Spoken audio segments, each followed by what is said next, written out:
20 साल 6 महीने का हुआ है। 2004 का जन्म है। कितने बच्चे आपके? 2 ही था, एक ही लड़का था, एक लड़की। बस। आपको कैसे पता पड़ा? बागरपुरा थाने से फोन आया था ना, जब पता लगा।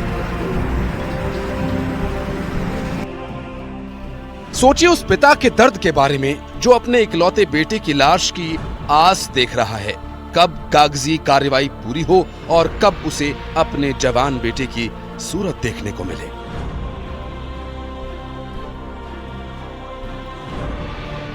तो रात को 9 बजे निकला था बस से लेक सिटी, इसके मामा के आने।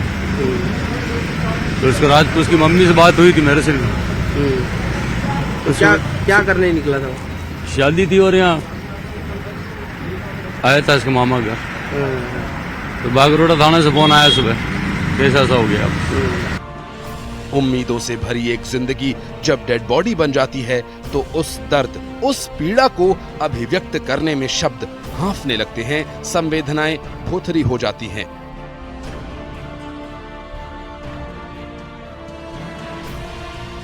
अपनी औलाद की अर्थी को कांधा देना दुनिया का सबसे बड़ा बोझ कहा जाता है।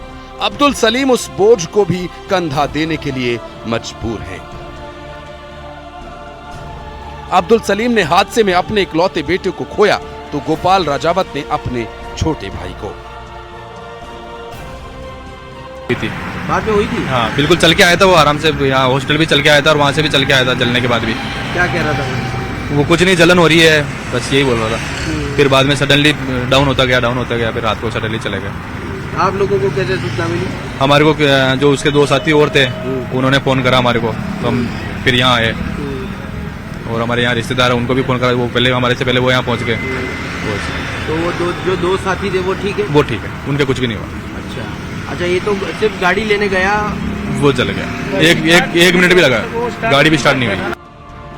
सवाई मानसिंह अस्पताल दर्द की न जाने ऐसी कितनी ही कहानियों को अपनी आंखों से निहारने के लिए अभिशप्त है, जिसका कोई सिरा उसे समझ नहीं आ रहा। परसों लड़का राजी खुशी बैठा, 10 बजे फोन करा कि मम्मी मैं बैठ गया हूँ गाड़ी में। गए उदय पर सीटी से बोले जयपुर आ रहा था, जयपुर की टिकट थी उसकी।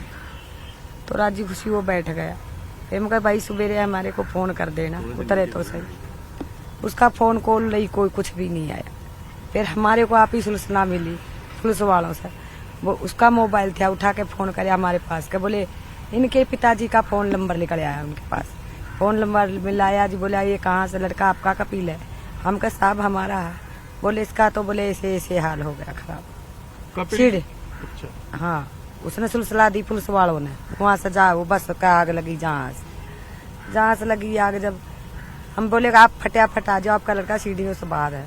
फिर हम यहाँ पर गाड़ी लेकर आ गए 1:30-2 बजे।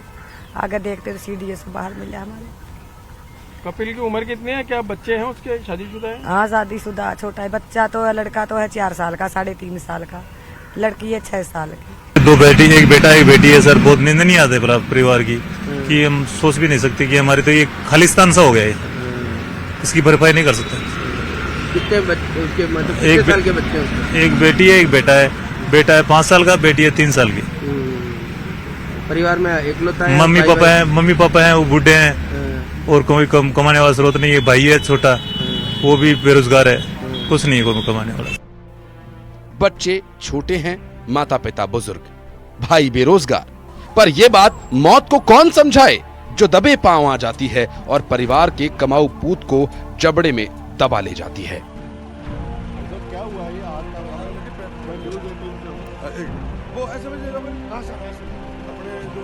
पुलिस वालों का फोन आया मेरे पास, फिर हम भागे तो पुलिस वालों ने बोला एम्बुलेंस उनको यहाँ रेफर कर दिया।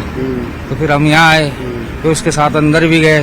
हमने अच्छी तरह उसको देखा भी, पट्टी वगैरह सब करवाई। बातचीत कर रहा था क्या? हाँ, बातचीत कर रहा था वो। अच्छा, बिल्कुल बातचीत कर रहा था। मामा जी मैं कूद गया था, मतलब वो जैसे आग की लपटें आई तो वो कूद के आग में से निकला। लेक सिटी ट्रेवल्स में था वो? हाँ। पोस्टमार्टम के बाद परिजनों को शव सौंपे जा रहे हैं। कौन सोच सकता था कि मुसाफिरों को मंजिल के बदले बस झुलस कर रह जाएगी। भाकरोटा में हुए इस हादसे के बाद हर तरफ तबाही का जो मंजर नजर आया उसे बयां करने के लिए शब्द नहीं है। जिसने भी इसे देखा उसे बस त्रासदी का कयास ही हुआ। कहीं बस जली थी तो कहीं कार, कहीं कबाड़ दिखे ट्रक और ट्रेलर्स घटना की भयावहता को बता रहे थे। लपटें इतनी भयावह थीं कि जो भी उनकी जद में आया राख बन गया। लेकिन चमत्कार के बिना कोई कहानी मुकम्मल नहीं होती। ऐसा ही एक चमत्कार शत्रुघ्न शाह के साथ हुआ। हादसे के गवाह ऑटो ड्राइवर शत्रुघ्न शाह बताते हैं कि रोज ही की तरह शुक्रवार को वो भी अपना ऑटो लेकर बिंदायका से मुहाना मंडी सब्जी लेने जा रहे थे।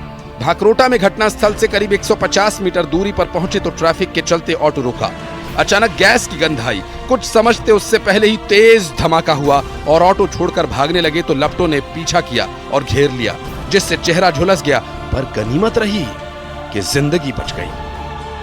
हादसे की कहानी मौत को छूकर टक से वापस आने वाले शत्रुघ्न की जुबान। सर वहाँ पे सर मैं मोना मंडी जा रहे थे तो बीच में है ना मतलब कट आती है, उससे पहले ना ट्रक है ना खड़ी थी। उसके बाद में वहाँ पे हमारे गैस के बदबू आया। वहाँ से गैस के बदबू आते ही मैं देखा मतलब इधर चारों तरफ गैस ही गैस फैला हुआ है। मैं वहाँ से उतर के भागने लगा। भागने के बाद में है ना आग के विस्फोट हुआ। उसके बाद में मेरे है ना शकल जल गया था, पूरा ही शकल जल गया। फिर मैं कैसे होके मैं भागा, मैं घर भागा गया। इसके बाद जाम में फंसे वाहन चालकों में अफरा तफरी मच गई। वाहन चालक आग से बचने के लिए दौड़ने लगे तो ऑटो उनकी चपेट में आने से दुर्घटना का शिकार हो गया। मामले की इत्तला के बाद प्रशासन और शासन ने रेस्क्यू ऑपरेशन शुरू किया। आग की लपटें, धुएं का गुबार से जिंदगी को वापस लाने की कवायद शुरू हुई।